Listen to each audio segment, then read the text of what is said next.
Wala naman. Kahit saan tayo, sir, no? Yes po. Basta may ano ka na. Pero maganda, yung nakaposisyon ka na, nandun na lang. Oo, dito. Hindi pwedeng nandun ka sa kabila, lilipat ka kagad. Yan ang delikado. Okay, so dalawahan yan. So yung sa isang lane na yan, diyan ka lang, sa kanan. Oo. Pag may kasabay ka niya, kukunin niya kabilang lane. So pag nakuha mo pa yun, pwede kayong magsabitan. So pakaramdaman ko lang yung galaw mo dito. So sa ngayon, para safe tayo, sundan mo lang muna Innova. Okay, dagdagan mo. Tapos signal ka ng kaliwa. Tapos tingin ka sa kabilang side mirror. Lipasin mo. Yan. Pag wala na sila, pasok ka ng unti-unti lang. Ganun lang yan, ano. Okay. Tapos kung gusto mo pa Okay lang din, sir. ano, hindi, sanayin natin, ano. Ganito. Diretso tayo hanggang dulo naman yan eh.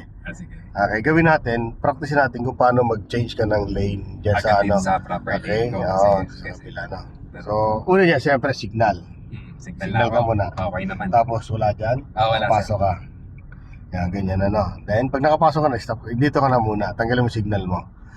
Yan, dyan muna, no. Tapos, pag wala uli, signal ka uli ng isa. Okay. Yan naman, pag malayo, pasok ka, no.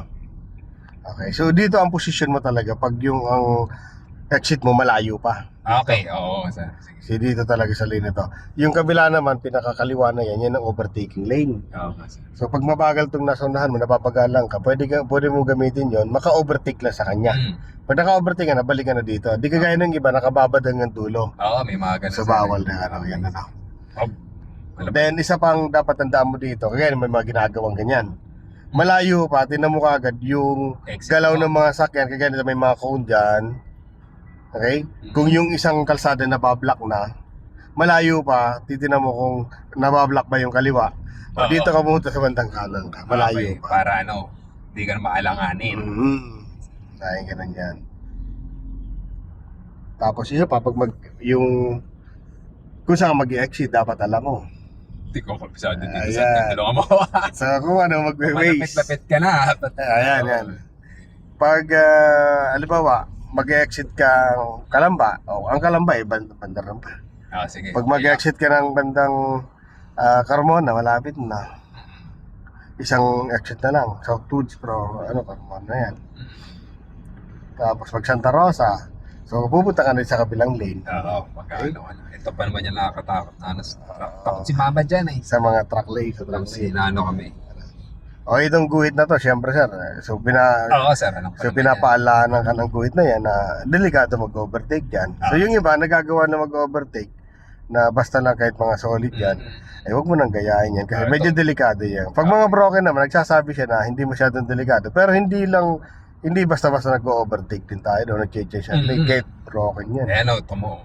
So kailangan, signal, tapos tingin side mirror. Pag malayo, change ang lane. Pero pag mayroon sa likod, okay? Position lang. Naalala ko nga, may nag-overtake sa akin, solid. Sabi ko, Mahirap yung ganon, yung ano. Huwag mo sanayin masyado. So dapat malayo pa kung gusto mag-change ang lane. Dapat nakapag-change ka ng lane kaagad.